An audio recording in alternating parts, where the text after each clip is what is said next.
તો ઉનાળાની આ સિઝનની અંદર બાળકોને બેસાડી દો આવું જ્યુસ બનાવવા માટે, તો એકદમ હોંશે હોંશે બાળકો જ્યુસ પણ બનાવશે, કંઈક નવું શીખી પણ લેશે અને તમને ટેસ્ટી એવું જ્યુસ પીવા પણ મળી જશે। તો ઉનાળાના વેકેશનની અંદર બાળકો જ્યારે આખો દિવસ મોબાઈલમાં જ રહ્યા કરે છે, ત્યારે તેને આવી એક્ટિવિટીઝ કરવા આપી શકાય, જેથી કરી તેનો ટાઈમ પણ જાય, કંઈક નવું પણ શીખી શકે। તો આજનું જે આપણે જ્યુસ બનાવવાના છીએ તે મિક્સર, બ્લેન્ડર કે પછી જ્યુસરની મદદથી નથી બનાવવાના, એકદમ દેશી તરીકાથી બનાવીશું। જો ઘરમાં તે અવેલેબલ ના હોય તો પણ બની શકે છે। તો આ જ્યુસ બનાવવા માટે તમે ઘરમાં રહેલ જે ઘઉં ચાળવાનો જે જારો હોય છે તેનો પણ ઉપયોગ કરી શકો છો, પણ તેનાથી એકદમ પાતળું એવું જ્યુસ નીકળશે, રેસાનો ભાગ અલગ થઈ જશે। અહીંયા પણ આપણે રેસાનો ભાગ પણ જ્યુસની અંદર જોઈ છે, એટલે ઘઉં ચાળવાનો જે આ મોટો ચાયણો છે તેનાથી એકદમ પરફેક્ટ જ્યુસની સાથે થોડા એવા રેસા પણ અંદર આવે છે, બીજનો ભાગ નથી આવતો અને એકદમ ફટાફટથી જ્યુસ બનીને પણ તૈયાર પણ થઈ જાય છે। તો આ વેકેશનની અંદર બાળકોને આવા કામ કરવા બેસાડી દેવા। તો અહીંયા પર જોતાં જ તમે જોશો તો ફટાફટથી જ્યુસ બધું જ નીકળી જાય છે અને જ્યારે તરબૂચની છાલ બચે છે તેનો પણ આપણે આગળ ઉપયોગ કરી લઈશું।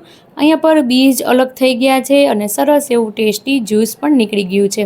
તો અહીંયા પર તરબૂચના જે વધારાનો ભાગ હતો, જે આપણે જારાની મદદથી જ્યુસ નથી બનાવી શક્યા, તેનો આ રીતનો આપણે કટ કરી લેવાના છે અને ત્યારબાદ નાના નાના ટુકડામાં આને કટ કરી લઈશું, જેથી કરી જ્યારે આપણે જ્યુસ પીએ ત્યારે તરબૂચના આવા નાના નાના ટુકડા ખાવાની ખૂબ જ મજા આવે છે અને એકદમ ટેસ્ટી પણ લાગે છે અને જે તરબૂચ છે તેની વેસ્ટેજ પણ થતી નથી। તો હવે આપણી બધી સામગ્રી રેડી છે। તો હવે બધી સામગ્રીને આપણે મિક્સ કરી લઈએ। તો સૌપ્રથમ બાઉલની અંદર બરફના ટુકડા, ત્યારબાદ અહીંયા પર જે આપણે બચેલી તરબૂચની છાલમાંથી જે આપણે કટ કરેલા ટુકડા છે તેને એડ કરીશું।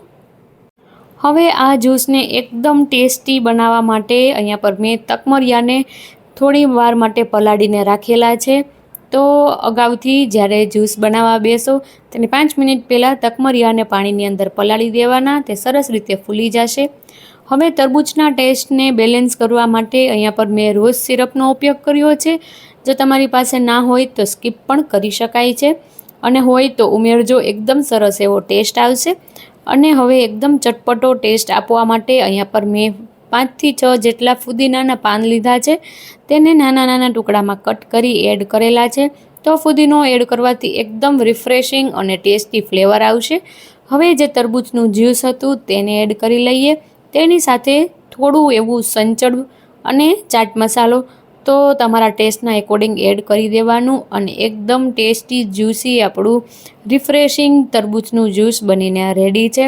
તો ઉનાળાની આ સિઝનમાં એકવાર તો આ જ્યુસ બનાવવું કમ્પલસરી જ છે। તો બાળકો માટેની એકદમ નવી જ એક્ટિવિટી ફટાફટથી ટ્રાય કરો અને નિરાતે બેસી અને મને કોમેન્ટમાં કહેજો કે તમારી આ રેસિપી કેવી બની છે તમારા બાળકો દ્વારા।